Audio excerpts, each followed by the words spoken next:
নবীদের বৈশিষ্ট্য হচ্ছে নবীরা যেখানে মারা যায় ওখানেই কবর দিতে হয়। জানেন এটা? বিষ্ণু ইসলাম মারা গিয়েছিলেন আম্মাজান আয়েশা রাদিয়াল্লাহু তাআলা আনহার ঘরে, বলে ওখানে বিষ্ণু ইসলামের কবর রয়েছে, ওখানেই কবর। এবং ওই কবর দেওয়ার পরেই, ওই কবর দেওয়া ঘরের ভিতরে আম্মাজান আয়েশা যতদিন, আয়েশা রাদিয়াল্লাহু তাআলা আনহা যতদিন বেঁচে ছিলেন ওখানেই ছিলেন কবরের পাশে। এরপর বাবা মারা গেলেন আবু বকর, বিষ্ণু ইসলামের পাশে কবর দেয়া হলো, বাবা আর স্বামীর পাশেই থাকলেন। এরপর ওমরে ফারুক মারা গেলেন, ওনারও কবর দেয়া হয়ে। কিন্তু এখন তো আর বাবা আর স্বামীর সাথে পর্দা নেই, ওমরে ফারুকের সাথে তো পর্দা আছে। তো তখন তিনি ঘরটা হয়ে গেছে ছোট, তিনটা কবরে অনেক জায়গা স্পেস নিয়ে গেছে। এখন অল্প একটু জায়গা পর্দা টাঙিয়ে দিলেন ওমরে ফারুকের সাথে পর্দা হিসেবে, ছোট্ট একটা জায়গায় যতদিন বেঁচে ছিলেন ওখানটাতেই ছিলেন। ওমরে ফারুক যখন আমিরুল মুমিনিন খলিফা, তখন ছেলে আব্দুল্লাহকে পাঠিয়েছিলেন যে যাও যা একটা অনুমতি আগে থেকে নিয়ে রাখো আম্মাজান আয়েশার কাছ থেকে, যেহেতু ঘরটা ওনার, ওনাকে বলে রাখো যে আমি মারা গেলে যেন আমার দুই বন্ধু মুহাম্মদ সাল্লাল্লাহু আলাইহি ওয়াসাল্লাম এবং আবু বকরের পাশে যেন কবর দেয়া হয়। আব্দুল্লাহ এসে বলল, আব্বা জান তো এই পয়গাম পাঠিয়েছেন। আয়েশা রাদিয়াল্লাহু তাআলা বললেন, আমার খুব ইচ্ছা ছিল আমি আমার স্বামী এবং বাবার পাশে শোব, কিন্তু আমিরুল মুমিনিন যখন চেয়েছেন এটাকে আমি ফিরিয়ে দিতে পারি না। ঠিক আছে যাও, তোমার আব্বাকে বলো তোমার আব্বাই শোবেন ওই জায়গায়। আচ্ছা, তো ওমরে ফারুক আপনারা জানেন অ্যাসাসিনেশনে ইন্তেকাল করেছেন, আত্মাইর আঘাতে, ছুরিকাঘাত করা হচ্ছে, কয়েকবার স্টেবিং। এত জখম হয়েছে দুধ দিলে ওই জায়গাতে দুধ বের হয়ে যায় না, বীজ পানি দিলে বের হয়ে যায়। তো সবাই বলল আমিরুল মুমিনিন আপনি এবার ওসিয়ত করেন, কে হবে আপনার পরে লিডারশিপ, কে নিবে? মুসলিম উম্মাত অনেক বড় হয়ে গেছে। তখন তিনি ওসিয়ত করলেন এবং ছেলেকে আব্দুল্লাহকে আবার বললেন যে আব্দুল্লাহ আবার যাও, যে আম্মা জানের থেকে অনুমতি নাও। বলতেছে অনুমতি না নিলাম আর অনেক আগে, উনি তো বলছে আপনি মারা গেলে ওখানেই শোবেন। বলতেছে না, তখন আমি আমিরুল মুমিনিন ছিলাম, এখন তো কিছুক্ষণ পরেই মারা যাবে, এমনও হতে পারে আমার ভয়ে বা লজ্জায় তখন অনুমতি দিচ্ছে, এখন আর দিবেন। আবার যাও, আবার গেল। আয়েশা রাদিয়াল্লাহু তাআলা আনহা বললেন, না এখন আমি আগের কথার উপরে আছে, তোমার আব্বাই সেখানে শো। সুবহানাল্লাহ। ওমরে ফারুক ওখানে শুলেন, তখন তিনি পর্দা আরম্ভ করলেন আম্মাজান আয়েশা।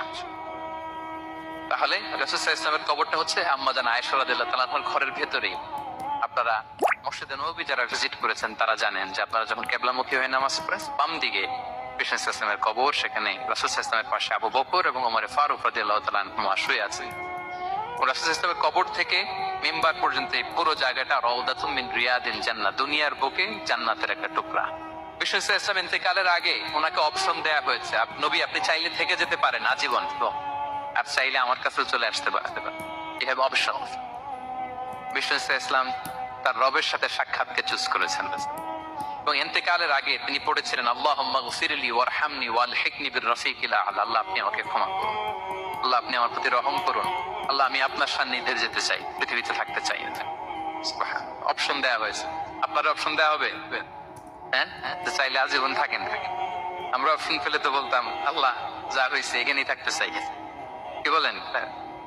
বিষ্ণু ইসলাম বলেছেন ইলা রাফিকিল আ'লা, আল্লাহ আমি আপনার সান্নিধ্যে যেতে চাই। বিষ্ণু ইসলাম ইন্তেকাল করলেন এবং উম্মার জন্য এটা সবচাইতে বড় ফিতনা এবং পরীক্ষা ছিল, এর চেয়ে বড় কষ্টদায়ক বিষয় ছিল না উম্মার জন্য বিষ্ণু ইসলামের ইন্তেকাল। তিনি যখন ইন্তেকাল করলেন সাহাবারা পাগলের মতো হয়ে গেল। ওমরে ফারুক উনি বিশ্বাসই করে না, মানে আমার নবী মরতে পারে এটা উনি ভাবতেই পারেন। উনি নাঙ্গা তলোয়ার বের করে বলতে আরম্ভ করলেন, যে বলবে মুহাম্মদ মারা গিয়েছে আমি তার গর্দান উড়িয়ে ফেলব। পরিস্থিতি অত্যন্ত ভয়ঙ্কর। আবু বকর রাদিয়াল্লাহু তাআলা আনহু তিনি আয়াত তেলাওয়াত করলেন, ওমা মুহাম্মাদুন ইল্লা রাসূল ক্বাদ খালাত মিন ক্বাবলিহির রুসুল, মুহাম্মদ রাসূল ছাড়া কিছু নন, তার আগে অনেক রাসূল চলে গেছে, তিনি যদি মারা যায় বা শহীদ হয় তোমরা কি আবার আগের কুফরিতে ফিরে যাবে? এই আয়াত যখন তেলাওয়াত করলেন ওমরে ফারুক হাঁটু গেড়ে বসলেন। তিনি বললেন এই আয়াত তো আমি আগেও জানতাম, অনেক তেলাওয়াত করেছি, কিন্তু আমার মনে হলো এই মাত্র আয়াতটা নতুন করে শুনলাম, এই মাত্রই বোধহয় কোরআনের এই আয়াতটা নাজিল হয়েছে। সাকিফায়ে বনু সাঈদার মধ্যে সবাই বসে আবু বকর রাদিয়াল্লাহু তাআলা আনহুকে খলিফা হিসেবে নির্বাচিত করা হলো। বিষ্ণু ইসলামের ইন্তেকাল শেষ, গোসল দেয়া শেষ। আমরা যেমনি মারা গেলে আমাদের জামা খুলে অন্য একটা জামা পরিয়ে গোসল দেয়া হয়, বিষ্ণু ইসলামের ক্ষেত্রে এটা হয়নি, ওনার গায়ের জামা খোলা হয়নি, যে জামাটা ছিল ওই জামাটার উপরে গোসল দেয়া হয়েছে, ওনার ইউনিকনেস। এবং বিষ্ণু ইসলামের জানাজার নামাজে কেউ ইমামতি করেনি। কে হবেন ইমাম? উনিই তো ইমাম, গোটা বিশ্বের ইমাম, ঠিক কিনা বলেন? কে হবে ওনার জানাজার ইমাম? কেউ না। সাহাবারা ডিসাইড করলেন কেউ ইমামতি করবে না। 5-7 জন করে দরজা দিয়ে, এই দরজা দিয়ে ঢুকে নিজেরা জানাজার নামাজ পড়ে ওদিক দিয়ে বের হয়ে যাচ্ছে। এইভাবে পুরা উম্মাহ সব সাহাবারা নিজেরা জানাজার নামাজ পড়েছেন।